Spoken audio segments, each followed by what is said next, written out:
International transformation and success coach Myrna Morris-Young delivers life-changing strategies as the host of the Mindset Transformations radio show and podcast. Myrna shares these strategies from success achieved in her own personal journey and by interviewing other best-selling authors and coaches. Each show gives you practical tips on living your best life now by changing your mindset to change your life. I am grateful that you have tuned in today from all over the world. I believe that the Spirit of God led you here so that you can receive insight, revelation and knowledge to see the next step in front of you as God reveals his purpose and destiny in your life. And now, here's Coach Myrna. Welcome to the Mindset Transformation radio show and podcast. I am your host, Coach Myrna. And today, I want to teach you 7 ways to get unstuck in your life. You see, whenever you're stuck, you're feeling that going forward is painful, going back is painful, and staying in your current situation is painful. So you have no hope. Now, one of the ways to get unstuck is to look into the universe, have faith that God will bring you through this, have faith that this is not what you're meant to create.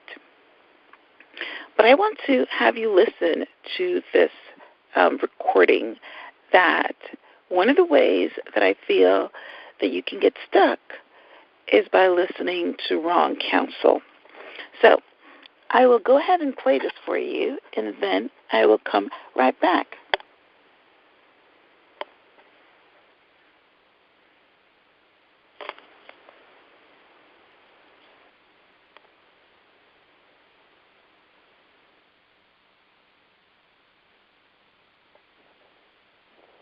Truer words were never spoken. The less you associate with some people, the more your life will improve. Anytime you tolerate mediocrity in others, it increases your mediocrity.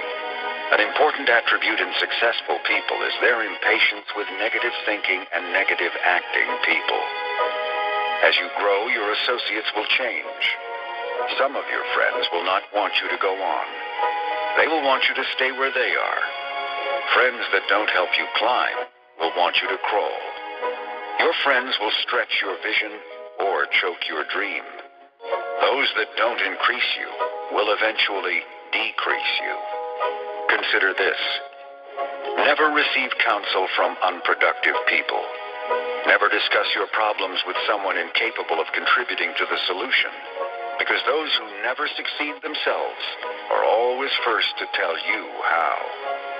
Not everyone has a right to speak into your life. You are certain to get the worst of the bargain when you exchange ideas with the wrong person. Don't follow anyone who's not going anywhere. With some people, you spend an evening. With others, you invest it. Be careful where you stop to inquire for directions along the road of life. Wise is the person who fortifies his life with the right friendships. If you run with wolves, you will learn how to howl. But if you associate with eagles, you will learn how to soar to great heights. A mirror reflects a man's face, but what he is really like is shown by the kind of friends he chooses. The simple but true fact of life is that you become like those with whom you closely associate, for the good and the bad. Note, be not mistaken. This is applicable to family as well as friends. Yes, do love, appreciate, and be thankful for your family, for they will always be your family, no matter what.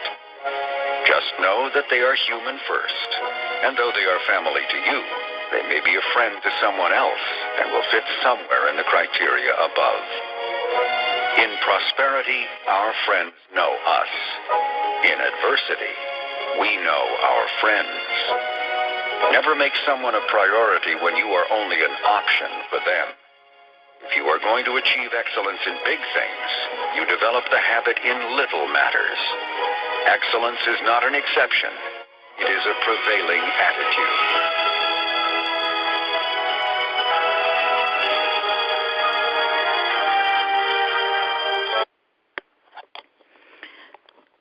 Welcome back to the Mindset Transformation radio show and podcast. I'm your host, Coach Myrna. And as the recording that you just listened to mentioned, that you should only accept counsel from people that are going somewhere or people that has been strategically placed in your life, like a coach, like a pastor, like a successful friend. You know, one of the books that I love talks about if you see someone that's doing something, invite them out to lunch. See what it is that they're doing so that you can copy it, because success leaves clues. So today, I'm going to teach you 7 ways to get unstuck in your life. Now, one of the ways the recording was talking about is to make sure that you're not being led astray by unsuccessful people that keep you anchored in not going anywhere. Now, I believe personally, as a woman, that one of the worst negative feelings, in my opinion, is the feeling of being stuck in your current situation. I defined stuckness as moving forward or back looks worse than staying in the misery of your current situation. It is a place of no personal power, a place that I hate to be, and I've really never ever been, because I've always had options. I live my life so that I never be stuck. You know, they also say that the life you're living today is because of choices you made 10 years ago. So every day I make sure that I make choices that would not have me stuck with no place to go. I have options. Now, a few months back, I received a note on LinkedIn from a young lady who said that she was stuck. The note that she sent me transferred such pain deep within my soul that I stopped what I was doing and I called her back immediately and offered her free coaching sessions, because I know from her note that she couldn't afford to pay. And this was her story. She was in an abusive relationship with a young man. She was not married to him. It was her boyfriend. And she had a 2-year-old daughter from a previous relationship. She says her boyfriend was physically and mentally abusive to her, both her and her daughter. And she feared most times for her life. She was so tired of fighting that she became a pleaser. And even when she became a pleaser, she would still get beaten. She finally had the courage to leave that situation. She packed up her bags and she moved from Florida, where she was living with her boyfriend, to Atlanta, because that's where her sisters lived. You see, her mom had died and didn't ask her about her dad, but she said that she didn't have any parents, and she only had sisters, and they were in Atlanta. So she quit her job, moved to Atlanta. But now she was feeling stuck because she was considering moving back, because she said that her sisters didn't have enough for themselves, and here she and her daughter was taking what little they had. She said that her sisters both were unemployed, and their spouses were taking care of them, and they had 6 children each.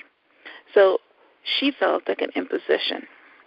So I said to her right away, because I'm a coach, and I realized that sometimes, not all the times, but most times when a woman is living in an abusive relationship, even though anybody from the outside can't see it, that woman still loves that man.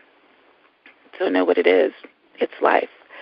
And one of the reasons they go back is because that love pulls them back. And they hope that things might be different. So one of the first questions I asked her when she told me, before I even started counseling her and anything else, one of the first questions I asked her says, do you still love this man? And she said, yes.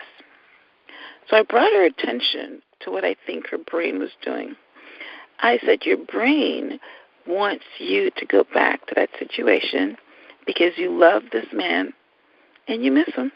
And whatever it is he does for you that make you love him, outside of the fact that he's physically and mentally abusive, obviously he's doing something good in between those times that makes her love him. And that's what she's wanting to go back to. So I said, that's what your brain is doing. Your brain is making this situation that you're in with your sisters intolerable, and it's telling you that the solution is going back. But you know that you shouldn't go back. You know that either you or your daughter can end up dead, because you never know when an abusive situation is going to get out of hand. So I asked her, what exactly do you think that you're taking from your sisters? I said, I am only seeing space. They're not going out and renting another house so that you can have an apartment, a room. They're not spending any more money. You're just taking up space. And they're family. And family is someplace that you run to when you need help. And true family would always give you some of what they've got. That's the definition of family. So I said to her, your sisters would prefer to give you a room in a corner than have you go back to that situation and end up dead. But I said, listen, do you have any money? She said she has some savings. I says, okay. Well, then, in order to make yourself feel better about the situation, buy yourself your own food, right? Food doesn't cost much anymore. You can go to McDonald's and get a meal for $5. So I said, go and buy your own food, and after you're settled in with that situation and you're not feeling this pressing need to return to something that you know is not right for you, then we can look at the future. She said, okay. So then I said, okay, let's talk about what are you qualified for? How many of you know or can feel her pain right now? How many of you are empathetic enough to put yourself in her situation and feel how terrible it is to be stuck in a situation like that? Nowhere to go. Going back is bad. Where you are is bad. And you're not having much hope for the future, right? So it could be anything that's making us stuck. It could be a domestic situation like this one. It could be an intolerable boss that makes your life miserable every time you go to work and you wake up in the morning and you have this huge pit in your stomach, but you got to go because you have a family to feed. It could be a demeaning job. Maybe nothing is wrong with your boss, but you're cleaning toilets or you're sweeping the streets or you're doing something that you consider demeaning. Doesn't mean that these jobs are demeaning. A situation is only what you think about it. So it could be a demeaning job, but that's the only one you can get, so you took it. Right? So how do you make the decision to move forward? How do you find the strength to want something better? How did I coach to this situation? Like I said, I first found the good feeling. I got her out of the negative spiral, the negative vibrations, because when you're in that space, when you're in that negative vortex, you can't see up. You're in that valley. You can't see anything but feel the pain of the current situation. So once I got her feeling a little better, then we were able to make plans for the future. Again, that's a major benefit of coaching. The ability of the coach to see the frame. You see, you can't see the frame when you are the picture. Right? So I said to her, how are you, what are you qualified to do? And that's when she tells me that she has a job interview for the next day, that she is qualified as a human resources specialist, and that's a good job. That's a job that you can plant anywhere because every company has a human resource department. So then I said to her, you can't go into that interview with negative energy because the person will sense your desperation. You have to prepare for that interview. You have to go in there thinking only of positive things. You have to go in there, be prepared to answer the questions, be prepared to shine. You can't shine when you're wallowing in self-pity. So we went on and we prepared her for that interview. And the good news is that not only did she get the job, she stayed in Atlanta and she's working on her new life. So that was one story of how you can get stuck in a situation and how there's always hope. There's always a better feeling that you can reach for, regardless of how small it is. She could have reached for the feeling of how beautiful her daughter is and how glad that her daughter is safe and nothing has happened to her and how glad that she still has her daughter. A lot of families get their children taken away from them when they're in a domestic violence situation or can't tend for their children. So you can reach for the small hope, the small good feeling, anything that makes you feel better, that puts you in a different vibrational frequency. So that, my friends, is the first secret to getting unstuck. You have to have hope and you have to have faith. Faith that God can make a way out of no way. Faith that even though you can't see the entire staircase, you know that the stairs are there.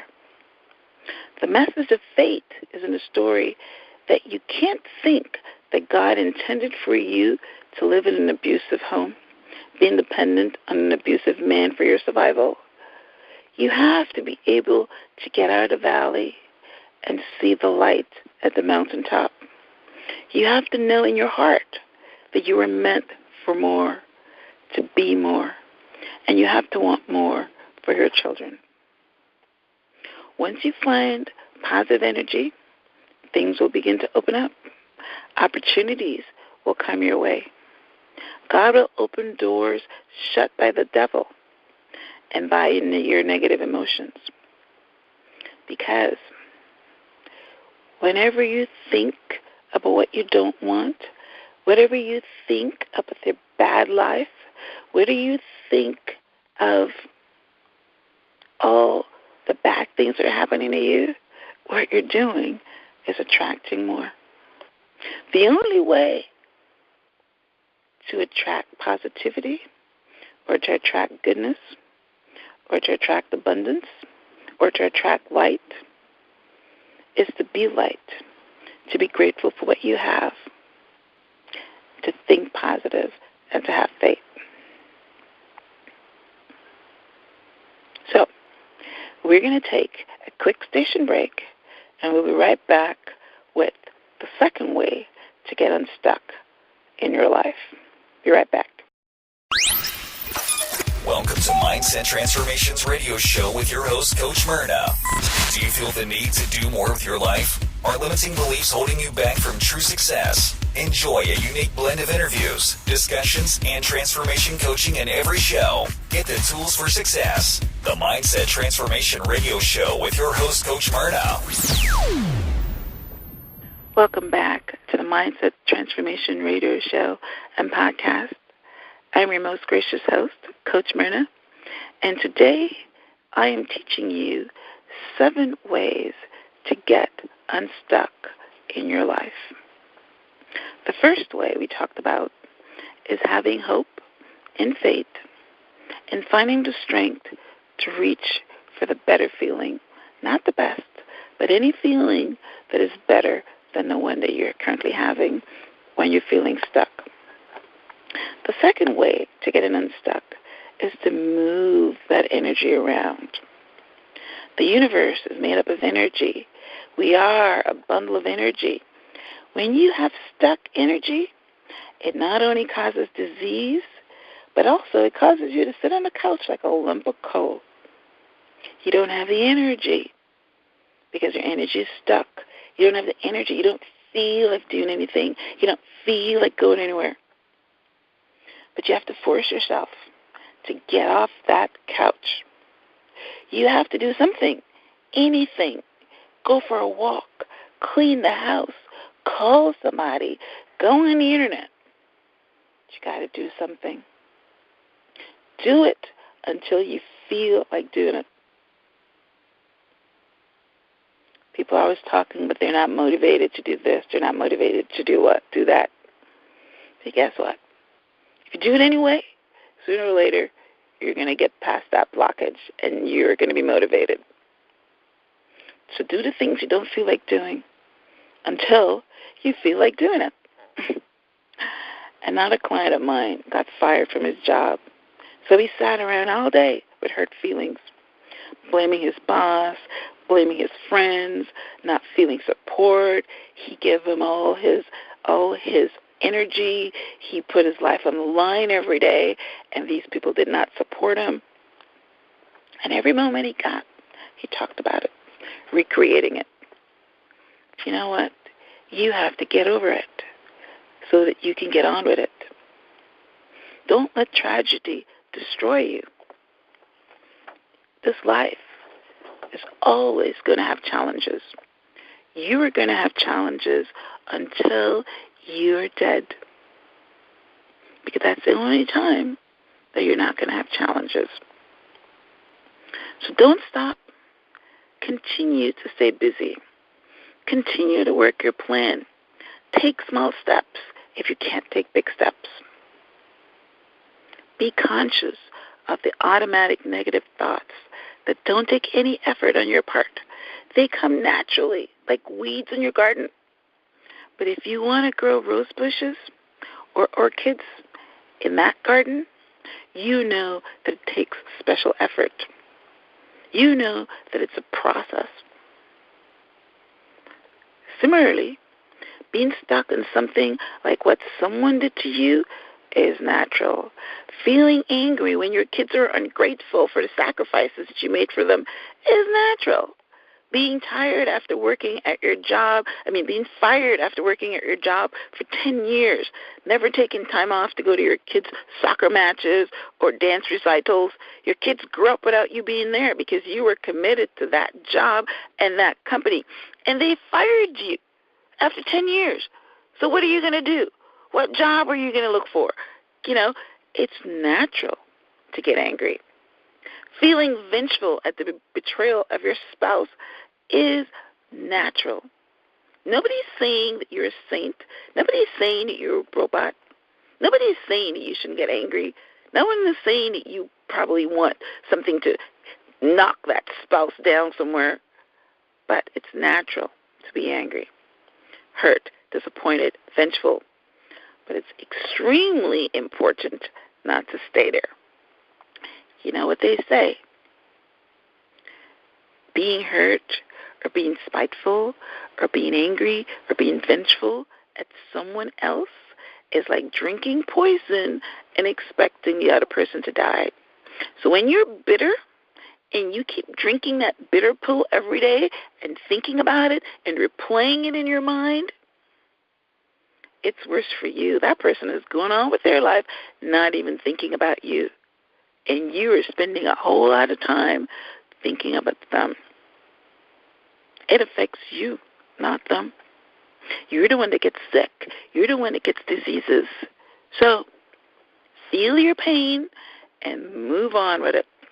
don't get stuck.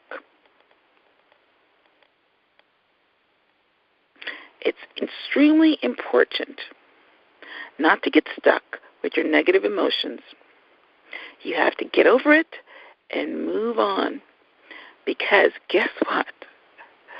You keep being stuck in those negative emotions, and the next job you get fired too, because that's basically what you're attracting. You keep telling all those things to come directly to you because you're calling them by thinking about them all the time. Okay? So number 3, seek the counsel of others when you feel stuck. That's basically what the recording I played for you at the beginning of the show was telling you to do. When my friend on LinkedIn called me because she saw that I was a coach, what she did was good. She knew that I was qualified to speak in her life. She knew that I should have the answers if I'm calling myself a coach. She received counsel and got a fresh perspective on her problem. Even if she did not heed my advice, she moved the energy around by doing something, picking up the phone and making a call. That's all you needed to do. That's all she needed to do.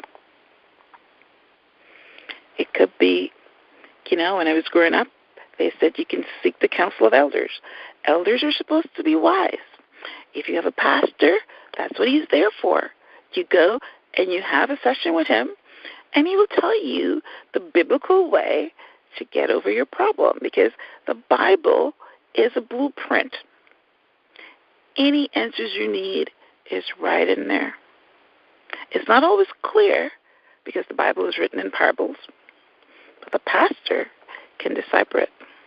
The pastors had experience with spiritual energy. He's had experience with previous problems like yours. It's not the first time he would have seen your problem, and he's got good counsel for you. So, seek the counsel of others, not necessarily friends, because as the recording said, sometimes your friends like you were exactly where you are, because if you're beneath them, they feel more powerful. We all know the story. Show me your friends, and I'll show you who your enemies are. They're not always your friends. So don't really seek the counsel of your friends until you have determined that they are indeed going somewhere. They're living a life that you want to follow. And then you can ask them for advice. Number 4, find peace with the situation if you can't or wouldn't move right now. It's not always the right time. You can be stuck in a situation. You have 4 children. The man is beating you. You don't want to go to a shelter. But you're making plans. You're making plans by having an education. You're making plans to get a job. You're making plans to go to your mom. You go to your friends. You have to make plans. You shouldn't just get up and leave the very moment that somebody hits you. You make plans. And while you're in that process of creating an alternative, you find peace with the situation. One of the ways to do this is to recite the Serenity Prayer 3 times a day. It goes like this: God, grant me the serenity to accept the things I cannot change, the courage to change the things that I can, and the wisdom to know the difference. One of the first things they taught me in coaching school is that you can't coach someone that's not right in front of you. Why was this so important? Because 90% of the coachees that come into the coaching conversation is blaming someone else for the mess that they're in. Someone else is the cause of their problem. But the only person that can change is the coachee. The only person that can change is you. You have absolutely no control over the behavior of someone else. Even when you tell them they're doing wrong, even when you show them they're doing wrong, even when you show them what they're doing to you, how you feel about it, you can give them books to read. You can do everything in your power. You can't make them change. My grandmother used to say, you can bring a horse to the water, but you can't make him drink. I remember a sermon that I heard from my first pastor. He said that whenever he felt like complaining about his wife, he would pray and ask God to change him. You can't pray God and ask to change his wife. Even God can't influence his wife. He's got to change him. God works with you directly, not with anyone else. So when you're praying to him for something, you need to pray for yourself. If you're standing in the gap for someone else, I can understand that. But when you're praying for something to change in your life, you got to talk directly to God. Open communication between you and him. So, for example, if you're stuck for the moment in a job at a bad boss, change the way you look at the bad things he or she does. If he or she talks to you with disrespect, you can tell yourself it is not personal, and it usually isn't. He or she speaks to everyone like that because they don't know any better. Tell yourself, if he talks to only you with disrespect, because you feel, and you have good reason to feel this, that he doesn't like you, or he's trying to make you quit, you can tell yourself that he or she doesn't know you,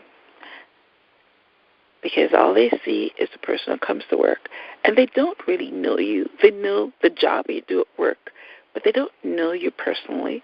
They don't know you as an individual outside of your office. So you have every right to say they don't know you. If they don't like you, they're just seeing the person at work from 9 to 5. They don't really know who you are. So you let the words not penetrate your consciousness. Don't take offense to them. He can talk, but you do not translate. You do not take it into your subconscious. You do not let the anger respond to it.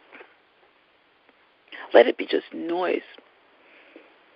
Think of it, he's speaking Spanish, and you don't understand what he's saying. Because language is all about translation. People will be just talking noise, and you don't understand a word. Let it be like that. It is possible not to let someone push your buttons. It is possible. This is a simple example, but it works with anything.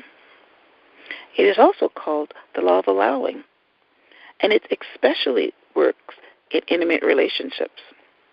When you stop resisting and allow your partner the freedom to self-express, you open up the path towards healing the brokenness and allow the relationship to become healthy. Concentrate only in what you are doing and saying. Stop reacting to stimuli and watch what happens. You will see the whole universe open up. You say that this person is not responsible for my happiness. I am fully responsible for my happiness, and all I need to do is choose a different thought. Because guess what? It's always how you feel about a thing that makes it so. It's never the thing. Right? One person can respond that this person is disrespectful, and another person doesn't see it. Because it's always your ego that gets in the way, that tells you this stuff. It's always perception. So choose a different thought, and a different feeling would emerge. Number 5, another technique is to notice when you are stuck and distract yourself. You know, my daughter had a boyfriend that keeps getting stuck on things that she would have done. He keeps getting stuck. If she were to say something to him that he did not like, he can argue about it for days. It's actually a brain function. And whenever he got stuck, you know where her job was? To distract him. His mom did the same thing. Distract him. Because he will run you crazy about the simplest things because he didn't have the ability to let it go and move forward. So that's one way to deal with a brain malfunction of being stuck. Distract your children. They get stuck a lot. Distract your partner if they're stuck. Distract your coworkers. But when it is that you're stuck, there's a couple ways to do that. Distract yourself. Move, do something, go somewhere, call someone.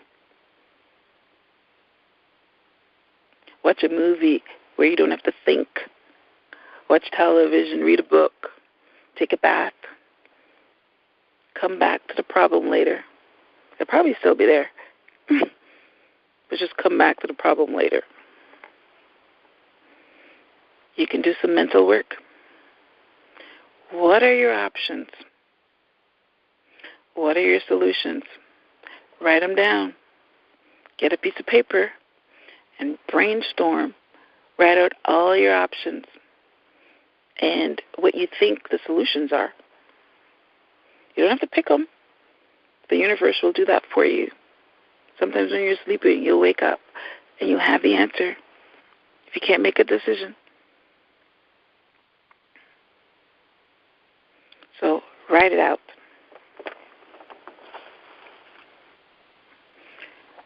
You know, one of the options is, what do you want to do about it? Maybe that's not what you are going to do about it, but what would you like to do about it? Write what you can or cannot control about it. Again, we talked about that already.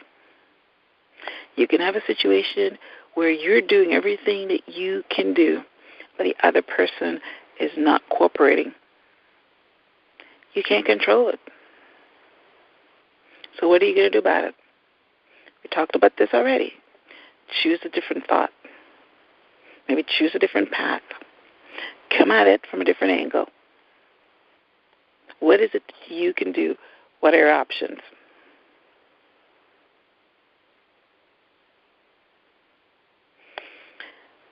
Number 6, and to me this is one of the most important ones, is your thoughts. Whether you're stuck or not, thinking makes it so. The thoughts that matter most are your self-thoughts, that dialogue that goes on in your head, consciously, unconsciously. I understand that we have about 5 voices in our head, everyone telling us something different. You got to be able to find out the one that you should follow. It is never the situation that causes you to be stuck, but your thoughts and feelings about the situation that makes you stuck. Your thoughts influence your emotions. So to get unstuck, think differently, and you will feel differently. Sometimes how you think someone should respond to you blocks your blessing. If you move yourself and your ego out of the way, then maybe God can give you what He has in store for you. Let's look at the Bible story of Naaman. Naaman was angry because the prophet did not come out and greet and bow down to him when he came to him to heal his leprosy. You see, Naaman was a top man in the army and well-respected and honored. And you know, in the army, everyone salutes and bows down to you and say, yes, sir, yes, sir. And he thought that's who he was.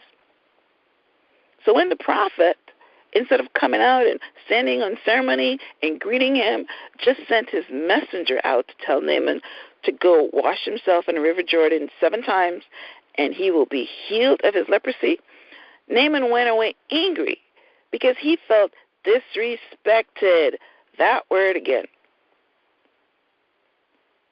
He said, who is he that he can't even come out and greet me? I thought that he was going to come out and lay his hand on me and talk to his God and swing his hand in the air and I would be clean. Well, you have a lot of faith. But how many of you know that when you have expectations, you're usually disappointed? Expectations in anything. You feel that this is how you should be treated. And when someone doesn't treat you that way, you are disappointed. Causes so many problems in relationships. So Naaman went away fuming. But guess what? He was smart enough to listen to his servant. And his servant said to him, what have you got to lose? Why don't you just follow the instructions? And he decided, you're right. What have I got to lose? So he went and dipped himself in the River Jordan 7 times. And guess what? He came out perfectly clean. Perfectly clean. And Naaman almost missed his blessing by reacting to what he considered disrespect. How many of you can identify? You got fired from your job for reacting to something that you thought was disrespect. Right? You missed your blessing. Some of you are just stuck because of poisonous thinking. Your thoughts can poison your spirit, and then you never see positivity, only negativity. I'm pretty sure you know some people like that. All they talk about is negative stuff. They always see the glass half empty instead of it being half full. It's in their spirit.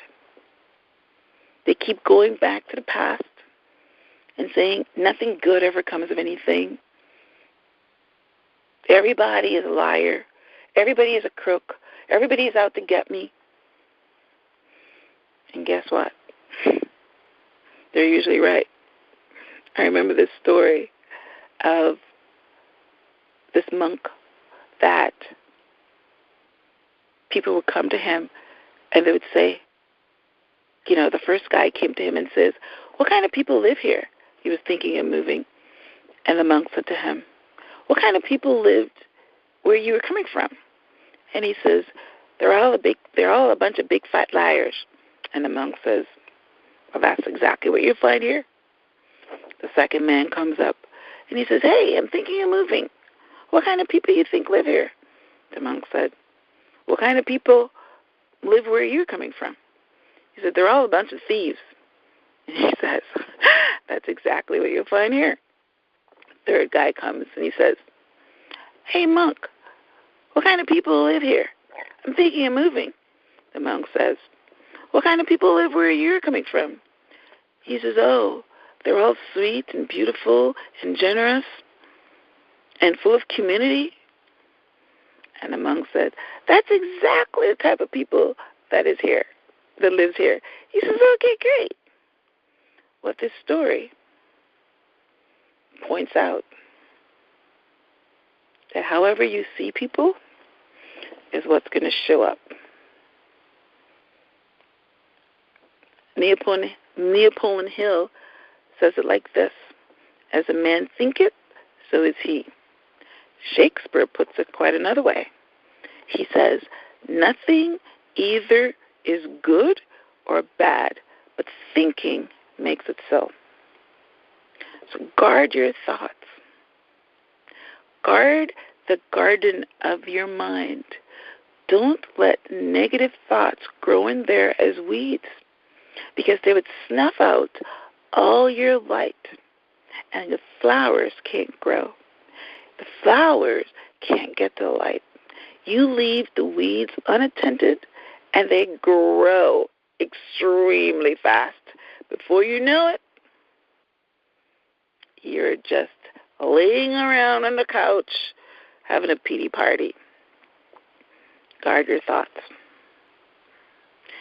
And finally, you have to know yourself to grow yourself. But before we get into that one, let's take another quick station break, and we'll be right back with the final segment of our show today. If you are listening to this broadcast, it means that you are hungry for growth, hungry for change, hungry for insights, revelation, and knowledge. Whatever you need in your life, you will receive it today. For the past 20 years, Myrna has been an entrepreneur. As past CEO of Royal Livery Limousine Service and now CEO of My Helps Coaching and Consulting Services, Myrna has achieved good success. Awarded Entrepreneur of the Year, Myrna knows what it takes to help you be successful. Myrna helps her coaching clients to design a practical plan to close the gap of where they are today and where they would like to be tomorrow. In business, relationships, health, or career goals. That is why Myrna is offering a free 1-hour strategy session valued at $150, totally free. No strings attached. If you are listening right now, go to www.myrnayounghelps.com/contact.us and sign up now for a free session with Coach Myrna. She has helped business owners and other clients just like you overcome their obstacles and set them on a path to success. Take advantage of this offer today.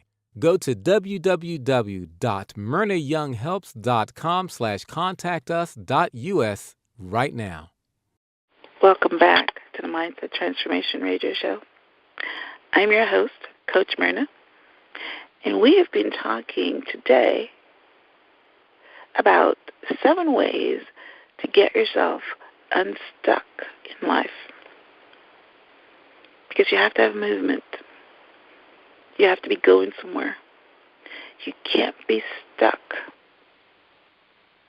So it's very important to follow some principles in order to move your energy around. And the last one we're going to talk about today, the 7th principle, is you have to know yourself to grow yourself. You have to know where your pattern started. You have to make the connection between your old story and your current circumstances. Example, if your mother gave you up for adoption and you're always feeling this abandonment,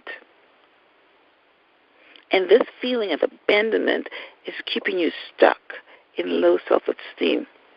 Why did she give me away? Was something wrong with me? Was I ugly? Did I cry too much? She didn't love me because I'm unlovable. You should know that the past has nothing to do with your future. You know better that you're not your mom, and she had her reasons that you know nothing about. The deeper truth is that you're responsible for your life and not what someone else did to you. You have to make the shift and take responsibility. You have to know that this feeling of self-esteem or low self-esteem is what's keeping you and getting you into these situations. Because you're making decisions that you're looking for security. Awareness is the key to any change. That's what coaches do. They bring awareness to your blind spots, because most of us can't see these things. And when your spouse tells you, you don't take any heed. When your friends tell you, you don't take any heed. You would take the advice from someone that has no benefit from the outcome. So, you need a coach. If you can't look at your patterns objectively, what are you blaming? What is your pattern? What is the evidence of your pattern? I had a coaching client that had 3 failed marriages where the men ended up stealing from her. You know how impossible that is? 3 men where when she divorced from them, they took her money and stole from her. We had to find her pattern and why she was attracting and falling in love with the same type of man. So we looked at her past. We looked at where her pattern started.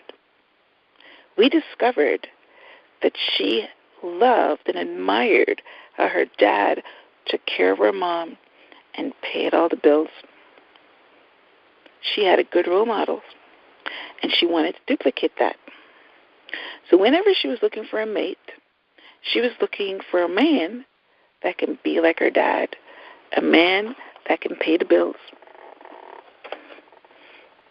a man that can take care of her and treat her like his queen. There's nothing wrong with that. All women look for that.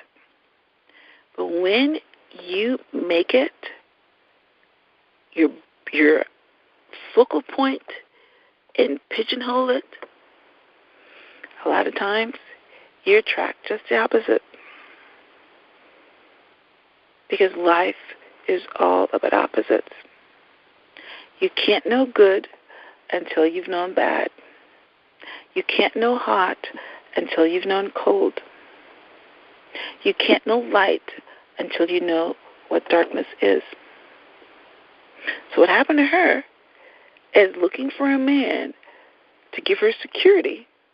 She ended up looking for a man that wanted a woman to give him security. So ended up looking for a woman that had something to give him, and the relationship obviously would not work out because they're both coming into it with wrong expectations, and it ended up fizzling out. And the men end up taking her money because that's what they wanted. So she had to learn to create a new pattern. She had to go inside and use her feminine power of intuition. All women have it. And pick a mate.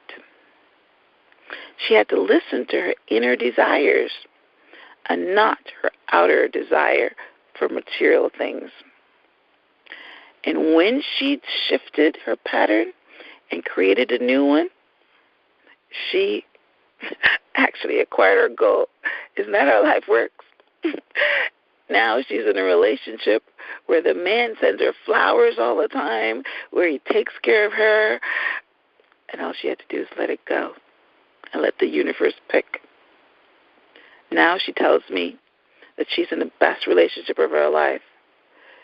She describes it as touching the moon because it feels so good. And that, my friends, is how you get unstuck. You reach for that beautiful feeling.